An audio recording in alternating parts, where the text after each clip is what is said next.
Hi! Para po sa lahat na nagpa-practice ng listening, pwede po kayong makisabay para po sa review. So yung tanong, pakinggan ng mabuti at piliin yung picture na related doon sa content. Papahinggan lang natin siya at pagkatapos nito, papaliwanag natin kung ano ba yung kanilang pinag-uusapan. 잘 듣고 내용과 관계 있는 그림을 고르십시오. 분뇨가 바닥에 잔뜩 쌓였네. 오늘은 축사 청소 좀 하지?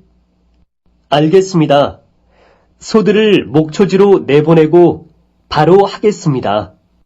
So, ayan po yung conversation. Kung inyo pong narinig ang kanila pong pag-uusap, pinag-uusapan nila is about doon sa manure na nakatambak. Punyo is yung manure, tapos padak. Padak is doon sa floor daw. Padage, floor, doon sa floor. Tsantok, madami na yung nakatambak. Sayone. Sayone. So, siya po ay galing sa base form na saida, nakatambak or nakastack. So, sabi niya, punyo가 바닥에 잔뜩 쌓였네. 분뇨가 바닥에 잔뜩 쌓였네. Yung na ending siya na para siyang naso-surprise na sabi niya, ang dami nang nakatambak na manure dito sa floor. Kaya ang sabi niya sa kasunod na conversation, 오늘은 축사 청소 좀 하지? o늘은 chuksa.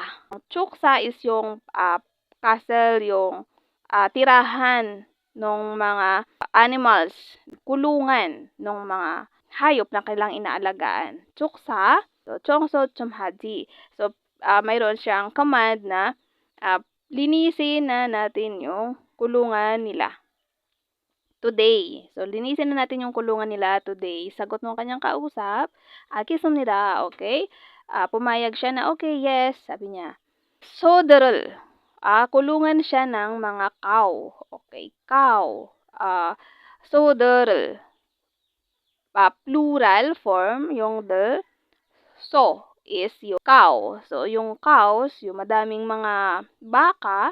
Mokchoji, yan yung pastulan, pasture. Plus yung raw. Ibig sabihin, yan yung specific area na paglalagyan nila ng cow. Plus, nebo-nego. Nebo-nego is ilalabas nila sa kulungan yung mga baka.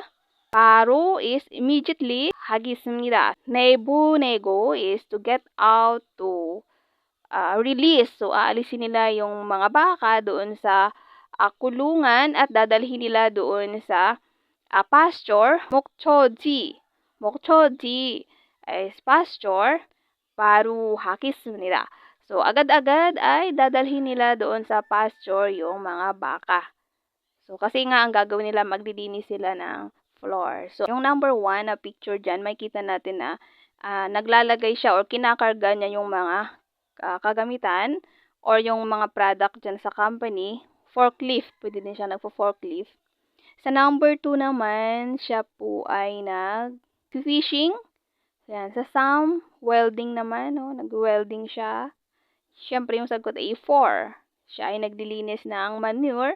Kung makikita niyo sila ay naglilinis at may background siya na yan sa baka, sa kulungan nila. Okay, correct answer is number 4.